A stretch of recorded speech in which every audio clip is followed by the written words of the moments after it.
I'm Danielle Christian, and today I'm going to be talking about the SQ3R Survey, Question, Read, Recite, Review strategy. It's a comprehensive strategy that helps students to think about the text they're reading while they're reading it. It's often categorized as a study strategy, but SQ3R really helps students get it the first time they read a text. And it teaches the students how to be an effective reader. So I think that's really useful for students who need to read textbooks. And so the strategy includes 5 steps. The first step, survey. Students will review the text to gain an understanding of the initial meaning from the headings, bolded text, and charts. The second step is question. Students begin to generate questions about the reading after previewing it. The third step is read. And as the students read, they look for answers to the questions they formulated during their preview of the text. These questions, based on the structure of the text, help focus students' reading. The next section is recite. As students move through the text, they should recite or rehearse answers to the questions and make notes about their answers for later studying. Review.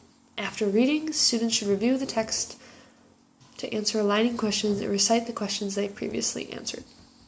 So how I would do this in a 9th grade biology classroom, and the topic we could talk about is evolution, for example. And so I would first explain to the students that effective readers do many things while they're reading, including surveying, question, reading, reciting, and reviewing.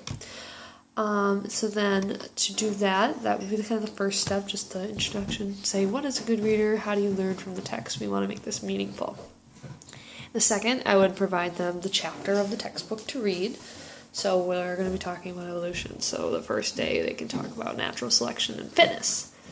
And then the third step is I would model the students to do the 5 steps. And during each step, I would explain why we're doing it and how to do it. So the first step is survey. So I would have the textbooks in front of them and be like, look through. Oh, okay, cool. There's a text called about Darwin, so this must be talking about Darwin, and etc. And go through that kind of process just briefly so they know what they're doing.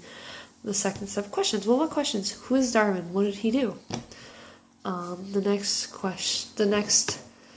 And then when they read it, they can figure it out, and then they would look it over, and it would just be really useful, and I would explain to them how it's going to help them learn better, especially with harder texts. And so then after that modeling session's over, I would just leave that. That would kind of be an end of the day thing, and then they'd go home and complete the assignment. And I would have them turn in a copy of their notes just to make sure everyone did it. And then for the next day, I would have that be as kind of our starter, because that would be the content we're going to cover today, the evolution, just to show them.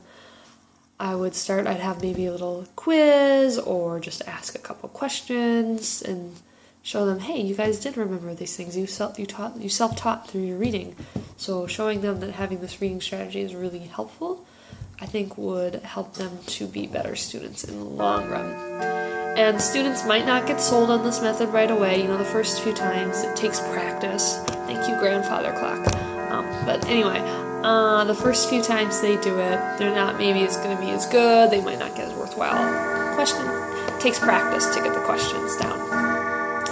And so yeah, I think a benefit of this is really good for reading textbooks. And in a science classroom, reading textbooks does get pretty drawn out, and you really don't know where to focus, and it seems long. So doing it in this kind of method, I think, would really engage them in their reading. It requires them to activate their thinkings and critical thinking skills, asking questions, problem solving throughout the reading. So I think that's really cool. And it just doesn't allow them to just write down everything and to take good notes. And I think it could help them make study guides too for future tests, so because they can figure out what's important through this process. And I think just students figuring it out and asking the good questions and being able to figure out what is appropriate. I think that's kind of on the teacher to teach them that, or maybe even to scaffold them a little bit with their note-taking if they're struggling. But yeah, so that is the SQ3R. Thank you.